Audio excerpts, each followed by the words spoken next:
boys and girls, it is time for science story time. Well, I'm filming this. It is February, Black History Month.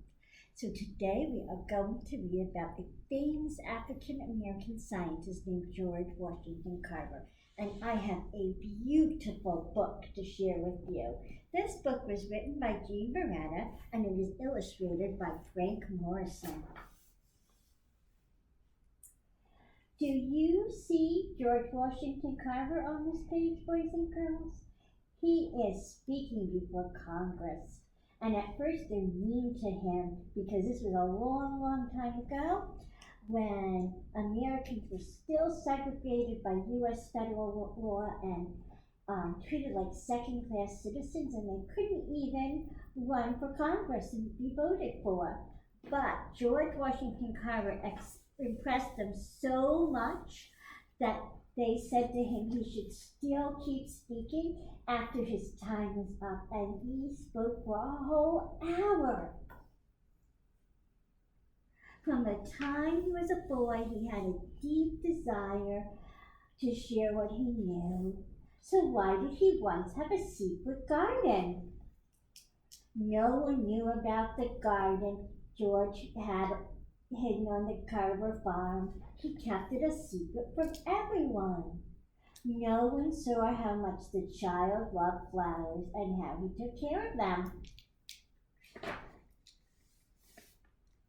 People used to tell him that growing flowers was a foolish waste of time.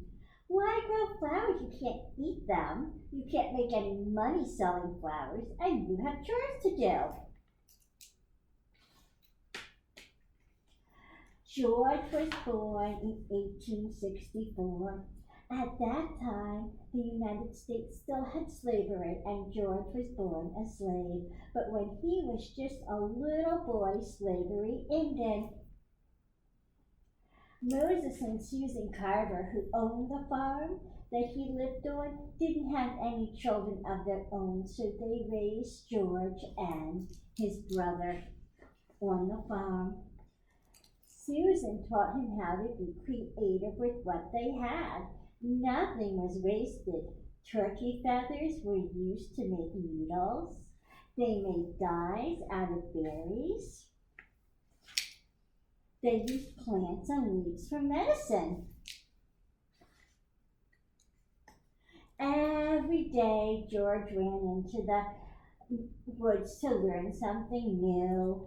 I want to know the name of every stone and flower and insect and bird and beast, he said. Education at home was limited. George only had one book and he read it over and over. I know this book by heart, he said. I wish I could go to school with the white children because this was segregation and black people were still denied the same rights as whites.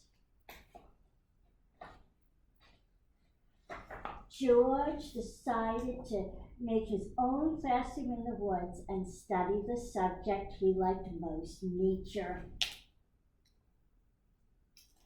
George decided to grow his flowers in a secret garden where nobody would know about him or tease him.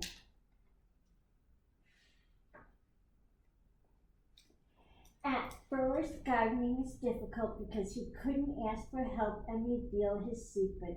But the more he experimented, the more he learned.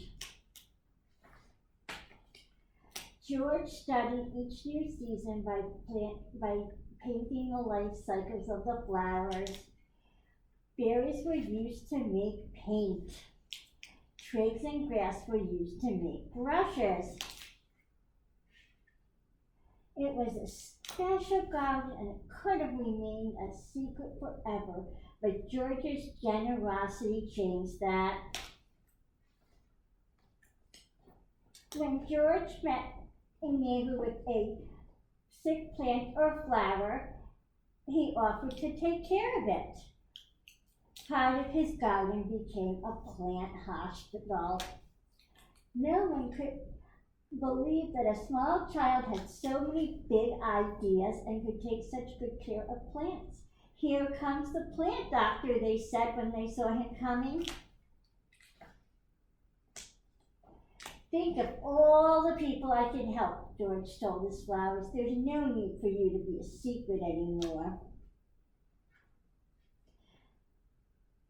At the age of 12, George said goodbye to the farm and went off to have his own adventures. He lived with a woman named Mariah Watkins who gave him advice he'd carry into adulthood.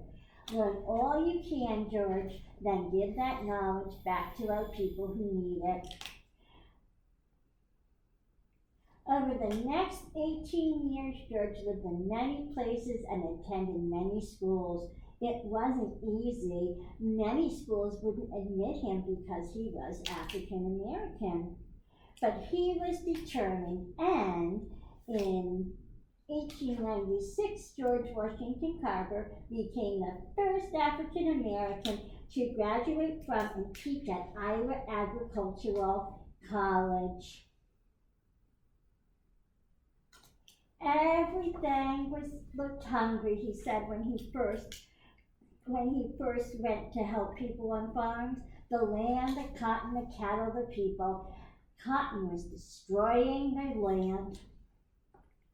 With little money and second-rate equipment, Carver built Tuskegee's first farming laboratory. He experimented with new crops to replace cotton, like sweet potatoes and soybeans, but the peanut was his champion. It had nutrients to nourish and refresh the soil. So if they grew peanuts in that worn-out soil, it made the soil healthy again. And George convinced flowers to grow peanuts and then developed over 300 uses for them. It wasn't long before peanuts became the biggest crop in the South. He also created a traveling schoolhouse in a wagon, and he would go around and he would stop, and people who had questions about growing things could come up to his wagon and get help.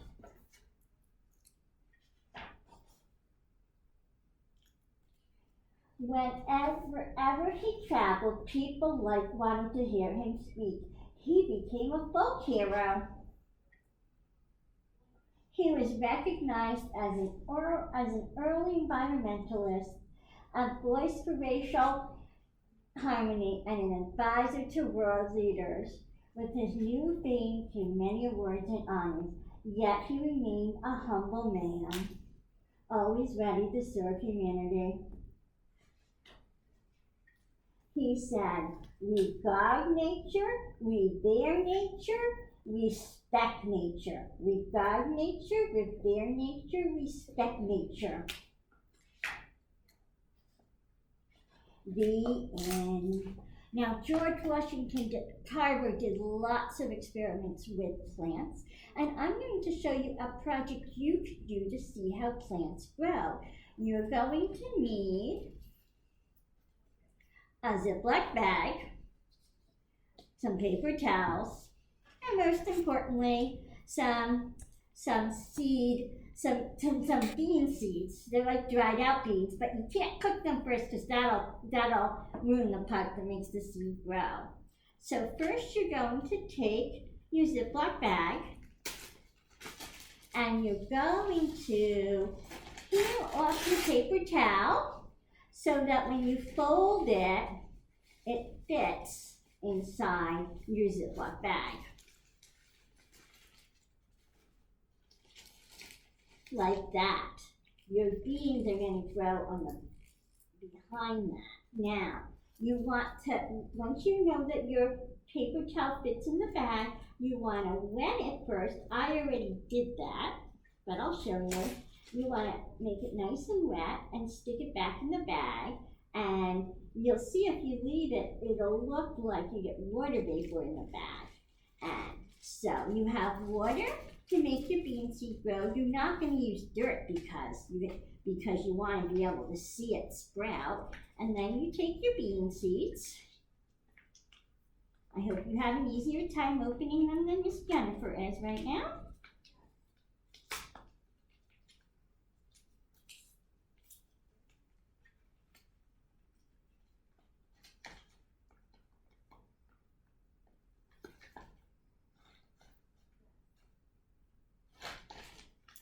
some from a seed packet, but you might have beans in your kitchen you can use as well. And I'm going to put some beans, just a few beans, and spread them out and put them in the bag. And then I'm going to shut the bag up tight and make them stand like that. You see these are sticking to the bag until I touch them, and these are down here. That's okay, but you want to put a little extra piece of paper towel down here if your beans fall, because you don't want them sitting right in the water because they're raw. And then you can do a few things. You can take your beans and take them right to the window if you do this when it's warm outside. George Washington Carver lived in the South where it doesn't get as cold as here. But if you're doing this in February like me, what you want to do is you want to take your bean seed bag and you want to tape it to a clear glass or a clear vase, and then put that in the window so it's not directly against the cold. And then you wait, and you can, eventually your beans will sprout, and you can see how beans grow when they're under the soil. So I hope that you are able to do that with a grown-up. Of course, you want to have a grown-up help you. And you will be able to see how beans look normally when they're underneath the ground, when they start to grow. And I hope you had fun learning about George Washington Carver today. You can go and tell your grown-up that you had a very educational science story time, and so they should want to click like. And if they haven't subscribed yet, subscribe and the notification bell. I'll see you next time, boys and girls. Bye.